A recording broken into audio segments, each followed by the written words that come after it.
Hey, Tony and Corey here, your weekend warriors. And we're here at Par Lumber in Newburgh with Ryan and Becky, and today we're planning out their deck.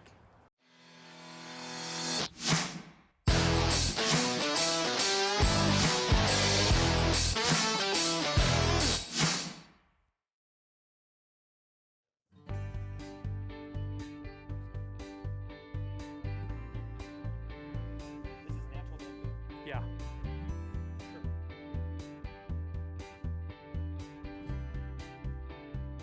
All right, Becky, are you ready to make a million decisions? I am. We've been out of your house and we saw your old deck and then got to see that thing wiped out and gone. I'm so excited about that and about this. Have you been looking at anything prior to this meeting, or is your mind totally open?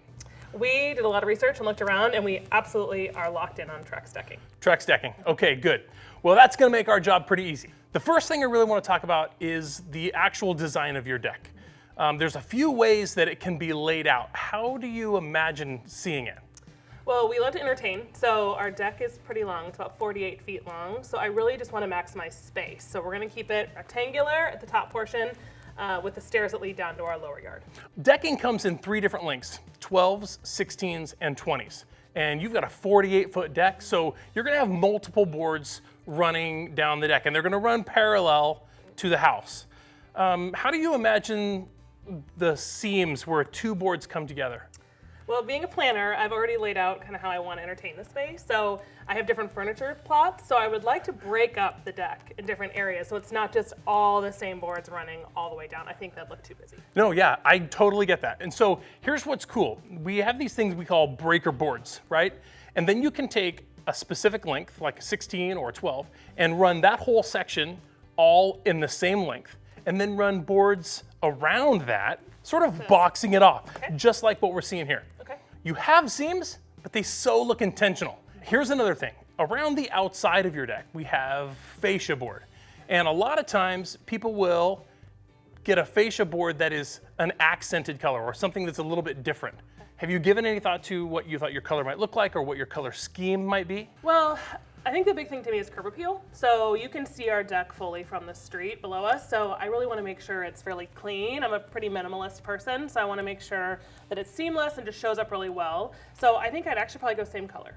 Okay, so monochromatic across the board, super clean, boxy, right?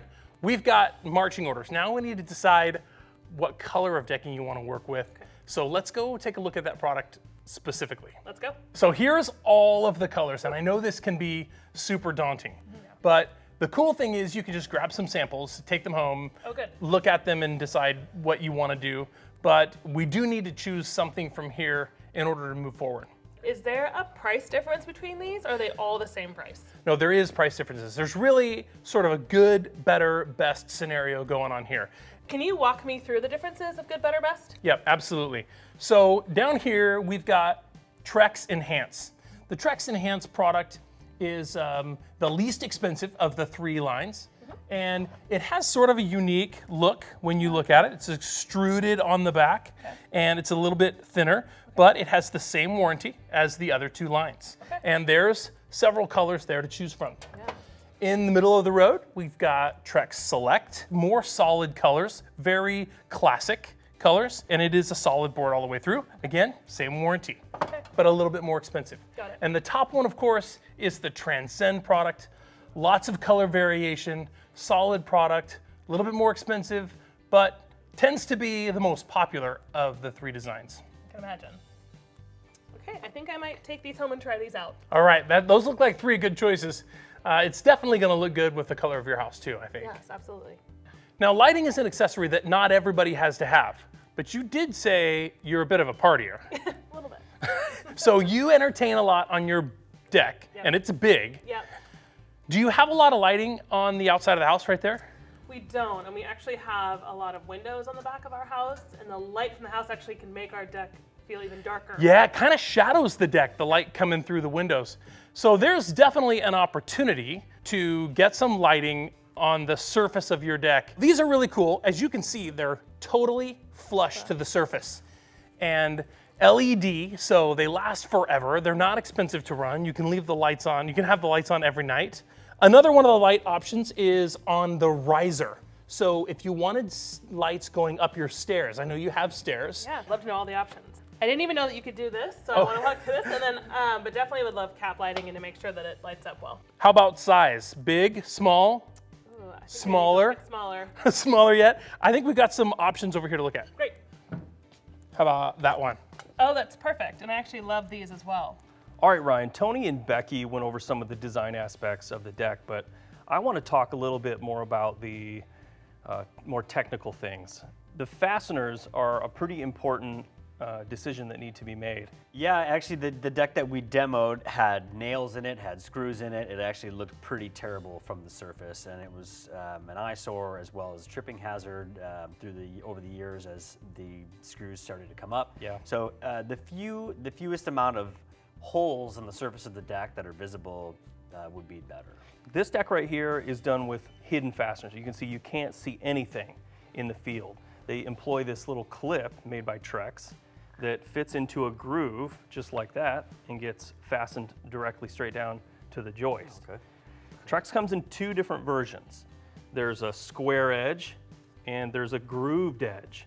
And that groove accepts that fastener so that you can screw directly down to your joist without having any screws on the surface. Okay. So you can see those screws are on the perimeter. And the reason they did that is you wouldn't really want to see that grooved edge on the perimeter.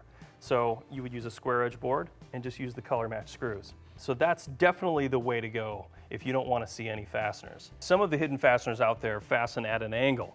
So if you have a damaged board out in the middle of the field, you would have to remove all of the boards up to that point, or cut the hidden fastener out and then put a new board in and screw it back down. The way Trex's works is because it screws down 90 degrees perpendicular, you can easily go in, back that screw out, and take out all of the clips just on that board and install a new board and reinsert the same fastener. So it's actually a pretty easy swap to take an old one out and put a new one in. Okay. All right, Ryan, we need to make a few more decisions, and the next one we need to talk about is railing.